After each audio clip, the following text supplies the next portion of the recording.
नमस्कार, कैसे हैं आप लोग। उम्मीद करता हूं कि आप लोग बहुत बेहतर होंगे। एसएससी एमटीएस 2024 वाले जो एस्पिरेंट हैं उनके लिए गुड न्यूज़ है। गुड न्यूज़ आपके लिए यह है कि इस बार बम्पर वैकेंसी एमटीएस में है। अगर इस बार भी सिलेक्शन आपने नहीं ले पाया तो मुझे लगता है कि इससे बेहतर अपॉर्चुनिटी आपको दोबारा मिलेगी। अब ऐसा मैं क्यों कह रहा हूं, इस पॉइंट पर भी इस वीडियो में हम बात करेंगे। उसके अलावा कट ऑफ इस बार बहुत कम जाएगी क्योंकि अच्छी खासी वैकेंसी है। तो इसके पीछे की सच्चाई क्या है, क्योंकि ढेर सारे जो वीडियो है वो इस बात के लिए बन रहे हैं कि इस बार अच्छी वैकेंसी है, कट ऑफ बहुत कम जाएगी। तो कट ऑफ के कम जाने के पीछे का क्या असली खेल है, क्या रियलिटी है एमटीएस की। लास्ट ईयर 2022-2023 में कट ऑफ आपकी क्या रही है, कट ऑफ की जो रियलिटी है वो आपको पता होनी चाहिए। उसके अलावा एमटीएस में कैटेगरी वाइज कट ऑफ में कितना डिफरेंस रहता है, ये सारी चीजें आपको पता होनी चाहिए। अगर आपको एक सीट चाहिए तो ये वीडियो आप सभी के लिए बहुत ज्यादा हेल्पफुल होने वाला है। ये आई ओपनिंग वीडियो है। अगर वाकई में आप सीरियस एस्पिरेंट है तो ये वीडियो आपके लिए। अगर आप इस वीडियो को पूरा देखेंगे तो मैं दावे के साथ कह सकता हूं कि एक सीट डेफिनेटली यहां पे आप ले आ पाएंगे। उसके अलावा टारगेट स्कोर आपको क्या लेके चलना है, कैटेगरी वाइज टारगेट स्कोर आपके लिए क्या रहेगा, इन सब पॉइंट पे इस वीडियो में हम बात करेंगे। सबसे पहले बात कर लेते हैं कि ऐसा मैंने क्यों कहा कि इस बार अगर आपका सिलेक्शन नहीं हुआ तो आगे बहुत मुश्किल हो जाएगी। ऐसा इसलिए क्योंकि आप देख पा रहे होंगे कि सीजीएल में या किसी भी एग्जाम में, एसएससी के एग्जाम में क्या होता है कि एसएससी वेटिंग लिस्ट प्रिपेयर नहीं करती है। तो इस वजह से क्या है कि वैकेंसी का चार्ट एक बार बढ़ता है, एक बार घटता है, फिर बढ़ता है, फिर घटता है। तो इससे पहले 2023 में काफी कम वैकेंसी थी। इस बार फिर आपका चार्ट बढ़ा, आपकी 10,000 के आसपास 9500 प्लस वैकेंसी आपकी जा चुकी है। तो अगले साल क्या है कि आपकी वैकेंसी और कम होगी। और उसके अलावा इस बार क्या है कि टीसीएस आपका एग्जाम करा रहा है। अगली बार ये श्योर नहीं है कि टीसीएस ही एग्जाम कराएगा। तो आने वाले टाइम में वैकेंसी काफी कम होगी। एग्जाम का जो लेवल है उसमें भी चेंजेस हो सकते हैं। टीसीएस हो सकता है एग्जाम कराए ना कराए। तो मुझे लगता है कि इससे ज्यादा अच्छी अपॉर्चुनिटी आपके पास दोबारा आपको मिल सकती है क्योंकि वैकेंसी अच्छी है। और टीसीएस सबसे बड़ी बात क्या है कि टीसीएस एग्जाम कराने वाली है, पुराने पैटर्न पे ही आपका एग्जाम होने वाला है। उसके अलावा अगर आप एग्जाम को क्वालिफाई करना चाहते हैं तो बहुत ज्यादा बुक्स आपको पढ़ने की जरूरत नहीं है। इंग्लिश और जीके जीएस इन दोनों चीजों पे आपको बहुत अच्छे तरीके से काम करना है। इंग्लिश के लिए मैं आपको बता चुका हूं कौन कौन सी बुक्स आपको पढ़नी है, कंप्लीट स्ट्रेटजी बता चुका हूं उसके बारे में। तो वीडियो अगर आपने नहीं देखी तो जाके देख लीजिए। उसके अलावा जीके जीएस के लिए लूसेंट पढ़ना है। बाकी प्रीवियस जो क्वेश्चन है उनको आपको बहुत अच्छे तरीके से करना है। वो ऑफलाइन भी करो और ऑनलाइन भी करो। ऑफलाइन प्रीवियस जो क्वेश्चन है उनको सॉल्व करने के लिए मैं आपको one of the best book बताता हूं। ये ओसवाल बुक्स की तरफ से ये आपके लिए 25 शॉर्ट पेपर निकाले गए हैं जिसमें एमटीएस के 2016 से लेकर के 2023 तक के जितने भी पेपर हैं वो आपको दिए हुए ऑफलाइन। तो इनकी प्रैक्टिस करिए। ओसवाल की बुक बहुत अच्छी आती है। इस समय एसएससी के जो एस्पिरेंट है उनके बीच में ओसवाल की बुक की जो चर्चा है वो बहुत अच्छी है। इनके कंटेंट और इनका जो सोल्यूशन है, एरर फ्री जो सोल्यूशन है उसको लेके बहुत ज्यादा चर्चित है।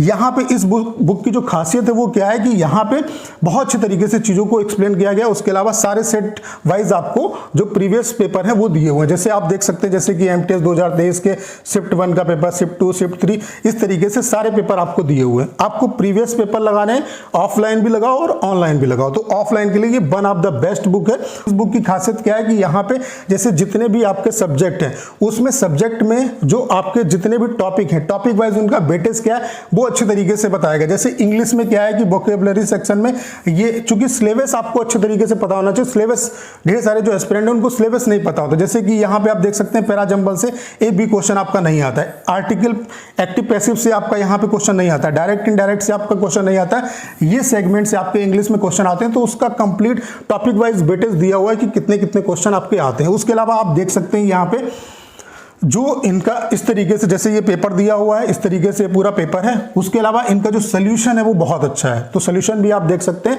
और हर एक क्वेश्चन का बहुत अच्छे तरीके से सोल्यूशन दिया हुआ है। तो ये बुक मैं आपको रिकमेंड करता हूं। बहुत ज्यादा बुक्स आपको लेने की जरूरत नहीं है। इंग्लिश के लिए मैंने आपको बता दिया, जीके में लूसेंट पढ़ो, प्रीवियस जो पेपर है वो ऑफलाइन भी सॉल्व करो और ऑनलाइन भी सॉल्व करो। इस बुक को परचेज करने का जो लिंक है वो डिस्क्रिप्शन और कमेंट बॉक्स में पिन किया हुआ है। इस बुक को आप परचेज कर सकते हैं। तो चलिए स्टार्ट करते हैं। सबसे पहले अगर हम बात करें कट ऑफ की कि कट ऑफ कितनी किया जा सकती है, हकीकत क्या है कट ऑफ की 2022-2023 में कट ऑफ क्या है, कैटेगरी वाइज यहाँ पे कट ऑफ में कितना क्या डिफरेंस रहता है, वो सारी चीजें आपको यहाँ पे अच्छे तरीके से समझ में आ जाएंगी। जैसे आप 2023 का डाटा देख सकते हैं। 2023 में 1788 आपकी वैकेंसी थी जिसमें आप देख सकते हैं 18 से 25 एज ग्रुप में 1186 वैकेंसी थी, 18 से 27 एज ग्रुप में 206 वैकेंसी थी, हवलदार की आपकी 396 वैकेंसी थी। इतनी वैकेंसी पे कट ऑफ आपकी जो गई है, यहाँ पे चूंकि कट ऑफ क्या है स्टेट वाइज कट ऑफ जाती है। स्टेट वाइज जो कट ऑफ है वो स्टेट की वैकेंसी पे भी डिपेंड करती है, लेकिन मिनिमम कट ऑफ कितनी गई है, किस मार्क्स से ऊपर सभी मतलब स्टेट की कट ऑफ गई है, वो भी मैं आपको अभी बताऊंगा। ठीक है, यहाँ पे आप देख सकते हैं जैसे ऑल इंडिया की जो कट ऑफ है यूआर कैटेगरी की, आप देख सकते हैं 147.77, 150 में 147.77 आपकी कट ऑफ यहाँ पे गई है। ठीक है, उसके अलावा अंडमान निकोबार की आप देख सकते हैं यूआर की 134 नंबर कट ऑफ गई है। उसके अलावा आंध्र प्रदेश की आप देख सकते हैं ईडब्ल्यूएस कैटेगरी की 131 कट ऑफ गई है। उसके अलावा एससी की कट ऑफ आप देख सकते हैं, एससी की कट ऑफ 132। आप देख सकते हो यहाँ पे कि ईडब्ल्यूएस से एससी की कट ऑफ ज्यादा है, यानी कि यहाँ से हमें ये बात भी समझ में आई कि कैटेगरी वाइज यहाँ पे बहुत ज्यादा डिफरेंस नहीं रहता है। तो जितने भी कैटेगरी के एस्पिरेंट हैं, देखो सीएचएसएल सीजीएल में कैटेगरी वाइज थोड़ा सा डिफरेंस रहता है। एससी एसटी में तो रहता ही रहता है, ईडब्ल्यूएस ओबीसी और यूआर में तो नहीं रहता है, लेकिन एससी एसटी में रहता है, लेकिन यहाँ पे नहीं रहता है। तो एमटीएस की अगर आप प्रिपरेशन कर रहे हैं तो कैटेगरी वाइज कोई बाउंडेशन नहीं है। जितने भी एस्पिरेंट है, जिस भी कैटेगरी के एस्पिरेंट है, उन सभी को अपना एक ही टारगेट लेके चलना है। उसके अलावा आप यहाँ पे देख सकते हैं जैसे कि असम की देख सकते हैं, आपकी ओबीसी की जो कट ऑफ है वो 134 है, यूआर की आपकी जो कट ऑफ है वो 135 है। उसके अलावा चंडीगढ़ की आप देख सकते हैं ईडब्ल्यूएस की कट ऑफ 138 है, एससी की कट ऑफ उससे जस्ट ज्यादा 139 नंबर, यूआर की कट ऑफ 146 नंबर। ठीक है, उसके अलावा यहाँ पे दिल्ली की कट ऑफ आप देख सकते हैं, एससी की कट ऑफ कितनी है 131। उसके अलावा दिल्ली में आप देख सकते हैं यूआर की कट ऑफ कितनी है 135। 2023 में 130 प्लस ही कट ऑफ आपकी रही है, किसी भी स्टेट में आप उठा के देख लो। और वो कट ऑफ 150 मतलब 147 तक तो मैंने आपको दिखा दिया, 150 से ज्यादा गई है कट ऑफ आफ्टर नॉर्मलाइजेशन। ये आफ्टर नॉर्मलाइजेशन कट ऑफ है, तो यहाँ पे आप ये मान के चल सकते हो कि नॉर्मलाइजेशन का शिफ्ट वाइज आपको बेनिफिट मिलता है। जितनी आपकी शिफ्ट टफ होगी उतना ज्यादा आपको बेनिफिट यहाँ पे मिलेगा। 130 प्लस ही कट ऑफ रही है, किसी भी स्टेट की आप कट ऑफ उठा के देख लो। तो ये 2023 की कट ऑफ है, कब, जब वैकेंसी आपकी इतनी थी। ठीक है, उसके अलावा आप बात कर लेते हैं 2022 की। 2022 का आप देख लो, उसके अलावा क्या इंपैक्ट आपका पड़ सकता है, वैकेंसी इस बार ज्यादा है तो उसका क्या इंपैक्ट पड़ सकता है आपकी कट ऑफ पे, इस पॉइंट पे भी इस वीडियो में बात करेंगे। 2022 में आप देख सकते हैं जो रिजल्ट आपका आया था वो 11,784 वैकेंसी पे आया था, जिसमें एमटीएस की 18 से 25 एज ग्रुप में जो वैकेंसी थी वो 8519 थी, 18 से 27 एज ग्रुप में 2736 वैकेंसी थी। और हवलदार की आप वैकेंसी देख सकते हैं, हवलदार की कितनी वैकेंसी थी, हवलदार की वैकेंसी 529 थी। ठीक है, तो 11,784 वैकेंसी थी। इस पे आप देख सकते हैं कट ऑफ कितनी क्या गई है।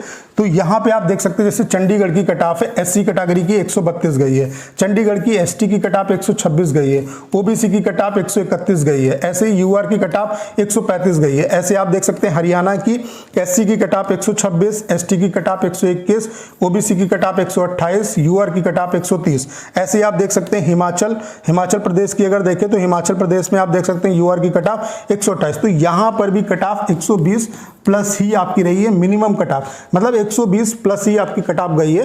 किसी भी स्टेट की आप कट ऑफ को उठा के देख लो, मतलब 120 से नीचे आप कट ऑफ आपको नहीं मिलेगी, उससे ऊपर ही आपकी कट ऑफ रही है। ठीक है, उसके अलावा यहाँ पे स्टूडेंट का ये भी तर्क हो सकता है जैसे कि 2023 में आप देख सकते हैं 2023 में वैकेंसी जो थी वो आपकी 1788 थी, लेकिन इस बार जो वैकेंसी है वो 9583 है। तो क्या कुछ इसका इंपैक्ट स्टूडेंट कह सकते हैं कि भाई काफी गुना इसकी वैकेंसी है, तो जाहिर सी बात है कट ऑफ कम जानी चाहिए। तो इसका देखो वैकेंसी का बहुत ज्यादा कट ऑफ पे इंपैक्ट नहीं पड़ता है, थोड़ा बहुत तो पड़ता है। आपकी कट ऑफ अगर कम भी होगी तो 5 नंबर कम होगी, इससे ज्यादा कम नहीं होगी वैकेंसी, चाहे जितनी भी ज्यादा हो, क्योंकि हर साल कंपटीशन भी बढ़ता है।